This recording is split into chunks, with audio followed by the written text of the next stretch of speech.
Assalamualaikum warahmatullahi wabarakatuh.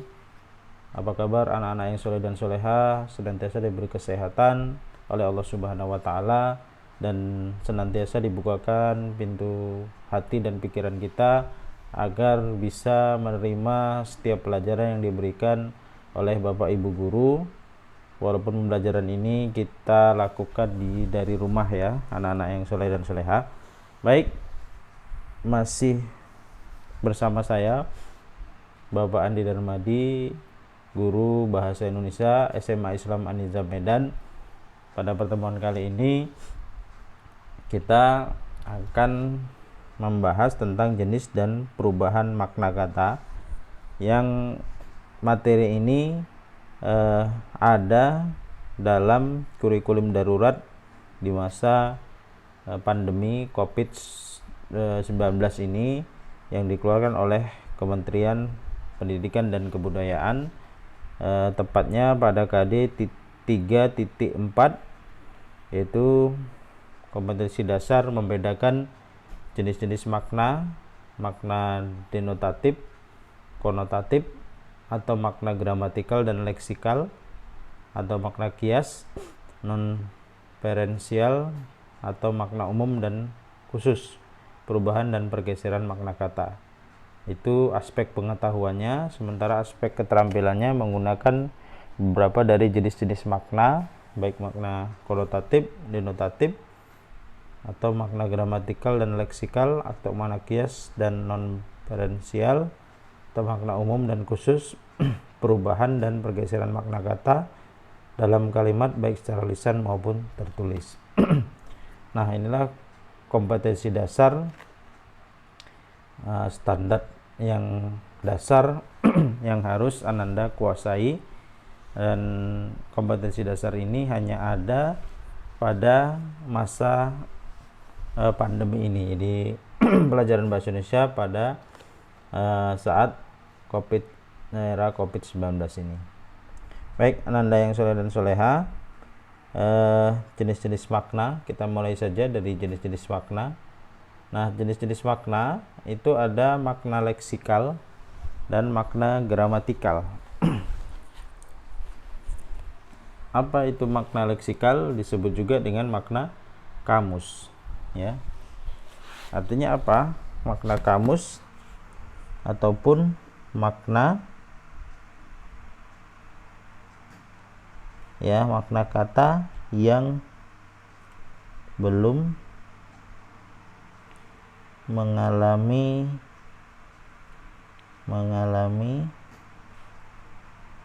proses tata bahasa. Nah, jadi ini adalah makna, disebut juga dengan makna lugas. Ya, anak-anak, disebut juga dengan makna lugas.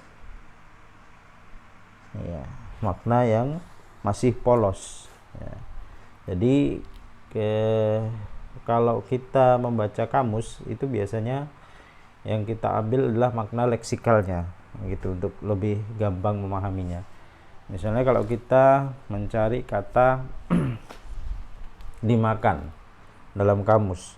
Nah, dalam kamus itu tidak kita mulai dari abjad D, tetapi langsung kita akan mencari dari abjad M, yaitu makan. Nanti kata turunannya itu akan berjumpa kata makan.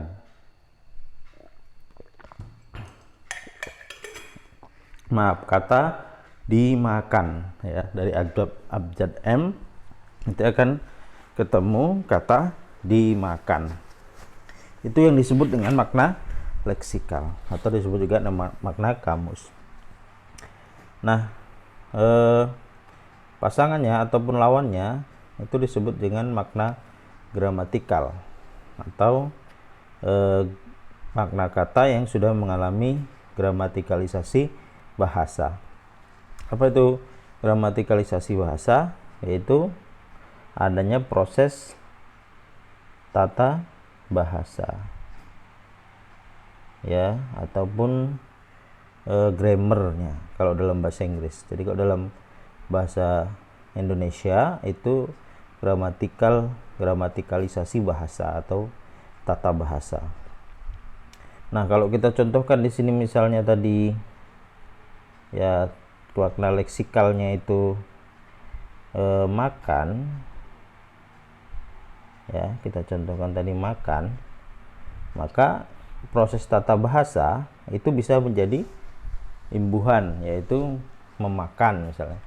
Bisa juga prosesnya pengulangan, yaitu makan, ataupun prosesnya bisa juga kompositum atau pemajemukan, yaitu rumah makan.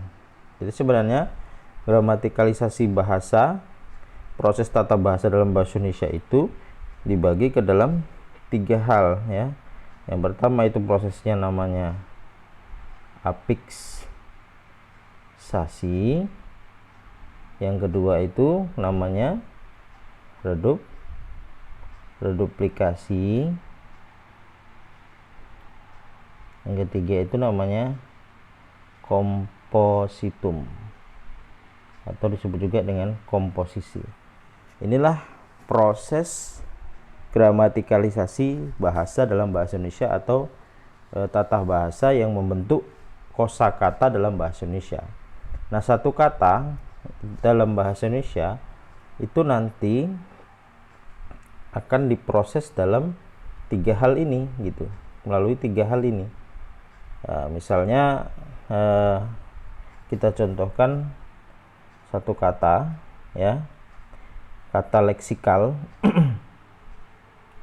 Kita contohkan misalnya leksikalnya itu kata ibu ya. Ibu ini kan kalau di kamus ya berarti orang tua ya, perempuan yang melahirkan seorang anak ya kan gitu. Nah, kata ibu ini nanti akan mengalami gramatikalisasi dalam bahasa Indonesia. Misalnya dalam mengalami proses yang pertama yaitu proses afiksasi. Nah, misalnya proses yang pertama menjadi kata keibuan. Nah, mengalami proses awalan ke dan akhiran an. Ini kan sebutnya namanya prosesnya afiksasi ataupun imbuhan. Itu gramatikal yang pertama. Kata ibu juga itu bisa mengalami pengulangan ya, ataupun reduplikasi. Misalnya ibu. Nah, ini gramatikal yang kedua ya nak ya. Kemudian yang ketiga kompositum ataupun pemajemukan. Misalnya kalau ada kata ibu jari misalnya. Nah, ini kan 2 kata dijadikan satu membentuk makna yang baru. Nah, begitulah ya proses makna ini dilihat dari makna kata yang leksikal dengan makna kata yang gramatikal. Mudah-mudahan mudah dipahami ya nah. Berikutnya jenis makna yang ketiga ada disebut dengan makna denotasi dan ada makna konotasi. Denotasi disebut juga dengan makna yang sebenarnya ya. Jadi ini ada kaitannya dengan makna yang terdapat dalam kamus tadi gitu ya. Tapi dia bukan makna dasar. Kalau leksikal itu kan dipahami sebagai makna dasar yang belum mengalami proses tata bahasa atau proses gramatikalisasi.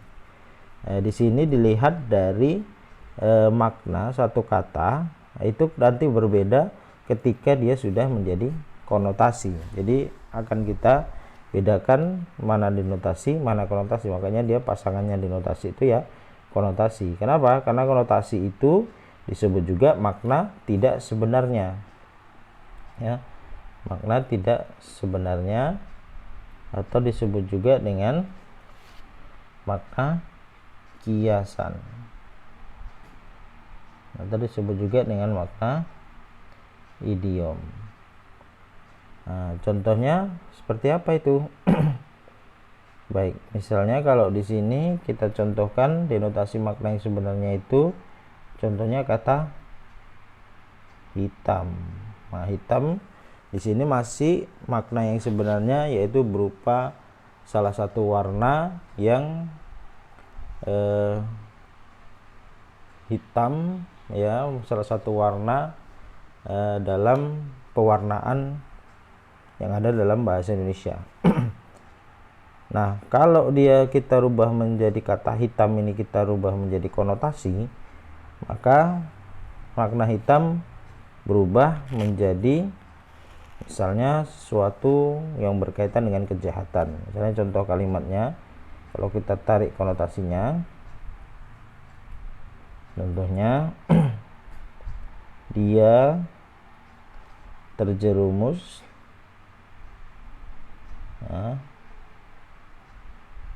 ke lembah hitam, ataupun ke dunia hitam.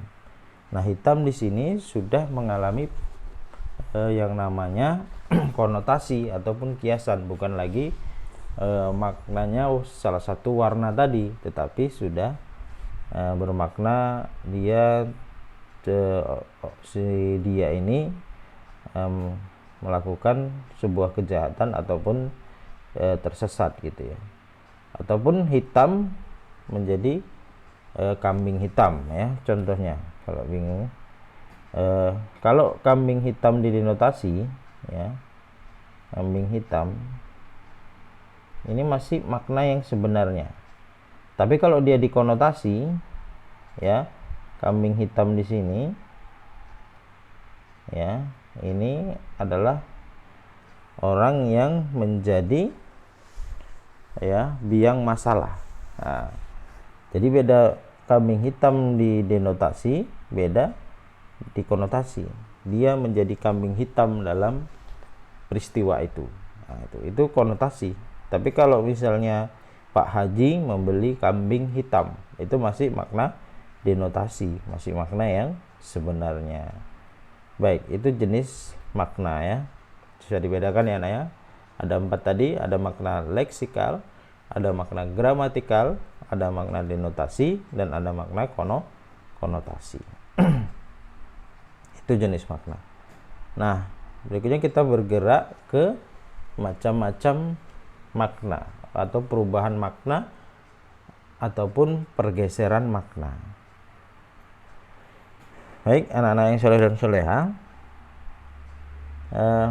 kita mulai yang pertama. Pergeseran makna yang pertama itu disebut juga dengan meluas. Meluas itu adalah pengertiannya cakupan makna kata yang baru atau yang sekarang lebih luas dibandingkan makna kata yang lama. Baik, kita akan masukkan contohnya biar Ananda bisa lebih memahaminya. Misalnya kata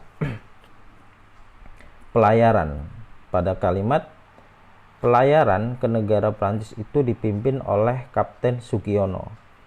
Kata pelayaran, ya, dulu makna asalnya itu mengarungi lautan dengan perahu layar, ya kan? Dia ada layarnya, ya. Jadi ada layarnya dia. Nah, sekarang mengalami pergeseran makna.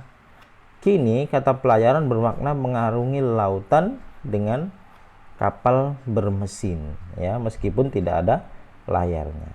Itu salah satu contoh, ya, kata pelayaran mengalami perluasan cakupan, ya, dari yang lama. Atau contoh gampangnya yang lain, misalnya contoh lainnya kata ibu, ya, kita buat aja contoh lain, ya.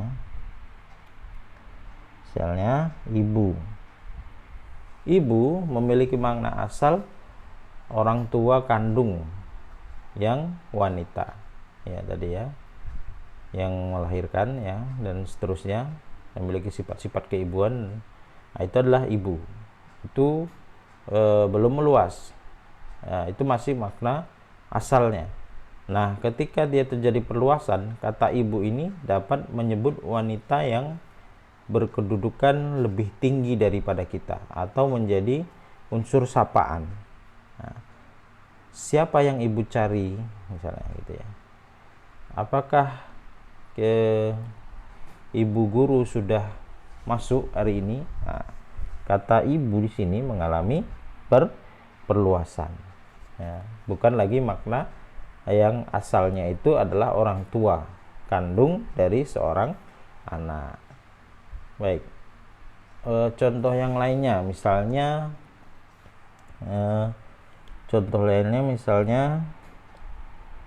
ya, contoh lain misalnya kata kursi. Kursi makna sebenarnya adalah asal tempat duduk yang berkaki dan bersandaran. Tapi ini kursi mengalami pergeseran. Bukan lagi tempat duduk lagi, ya.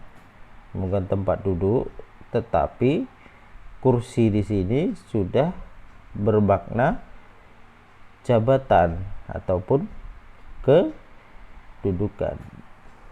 Nah, kata kursi ini mengalami pergeseran makna, yaitu meluas. Baik, ya, kita beri satu contoh lagi, yaitu kata yang paling dekat dengan kita, misalnya kata contohnya, ya, contoh lain yaitu kata putra ataupun putri. Nah, kata putra dan putri itu pada aja itu digunakan hanya untuk menyebut anak-anak raja. Itu penyebutan kata putra dan putri itu dulu hanya digunakan oleh keturunan raja.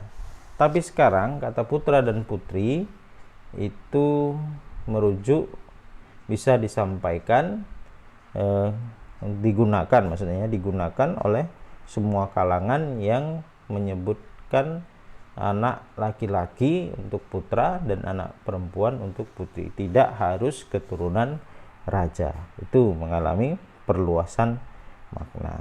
Baik, demikian anak, kita lanjutkan yang kedua, yaitu lawannya meluas menyempit. Ya, lawannya generalisasi yaitu spesialisasi gitu ya. Nah, menyempit berarti cakupan makna kata yang sekarang ataupun yang baru lebih sempit atau terbatas dari makna kata yang dulu atau makna kata asalnya. Baik, kita berikan contohnya, misalnya kata sarjana. Kata sarjana. Kata sarjana dulu itu dipakai untuk menyebut cendekiawan ataupun orang pintar ataupun orang yang berilmu. Jadi semua orang yang dianggap pintar oleh masyarakat tertentu yang berilmu itu disebut dengan sarjana, atau dari bahasa Sanskerta, sarjana ini adalah asal katanya menjadi dari sajjana, yang artinya orang yang berilmu. Jadi semua orang yang berilmu, yang pintar itu disebut sarjana. Nah, sekarang mengalami spesialisasi atau penyempitan makna kata, bahwa kata sarjana hanya dipakai untuk menyebut orang yang telah lulus dari jenjang strata 1 di perguruan tinggi. Baik, itu salah satu contohnya ya, Nak. Baik, kita ambil contoh yang lain misalnya. Ya, contoh yang lain misalnya, ya, contoh lain misalnya kata pembantu. Ya, pembantu makna asalnya adalah semua orang yang membantu, dulu disebut pembantu. Ya, disebut misalnya pada kata sekarang ini di kota-kota besar banyak terdapat biro jasa yang menyalurkan para pembantu. Ya, kalau itu dimaknai bahwa pembantu di situ sudah mengalami penyempitan makna, bukan semua orang lagi, tetapi sudah profesi gitu ya, menyebut profesi tertentu, yaitu pembantu rumah tangga ataupun pelayan. Jadi pembantu ini juga sudah mengerucut atau menyempit menjadi sebuah profesi, bukan pada semua orang yang membantu tadi disebut pembantu gitu. Nah, atau yang lebih gampang dekat dengan kita, misalnya kata bau. Bau itu asal katanya dulu semua itu yang jenis bau-bauan, baik wangi ataupun tidak enak, itu disebut juga dengan bau dulu. Wangi ataupun tidak wangi ataupun ya bahasanya tidak enak lah ya, itu disebut bau. Tetapi ini mengalami yang namanya penyempitan ya. Kata bau lebih mengarah pada makna yang tidak enak. Nah, ini nanti akan kita bahas. Kata bau ini juga selain juga mengalami penyempitan, dia juga mengalami yang namanya peyorasi nanti di pertemuan yang akan datang. Kita akan perdalam. Baik. Kemudian ada kata madrasah misalnya ya. Madrasah ya. Contoh lain madrasah. Ya, madrasah dulu semua sekolah ini disebut ya madrasah. Sekarang madrasah hanya dipakai untuk sekolah-sekolah yang mengajarkan atau spesialisasinya adalah agama. Begitu ya anak-anak.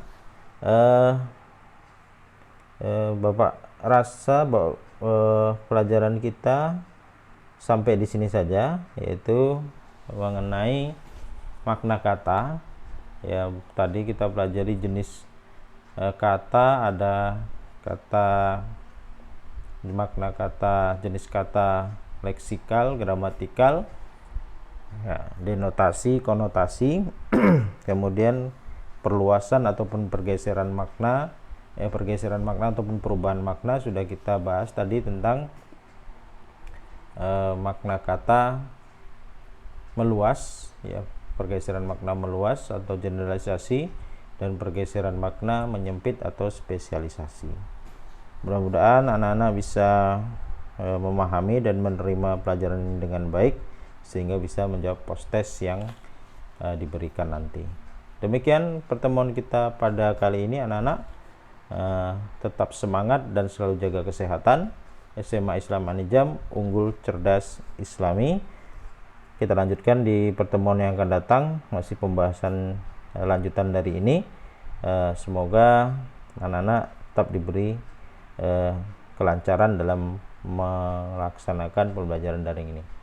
Assalamualaikum warahmatullahi wabarakatuh.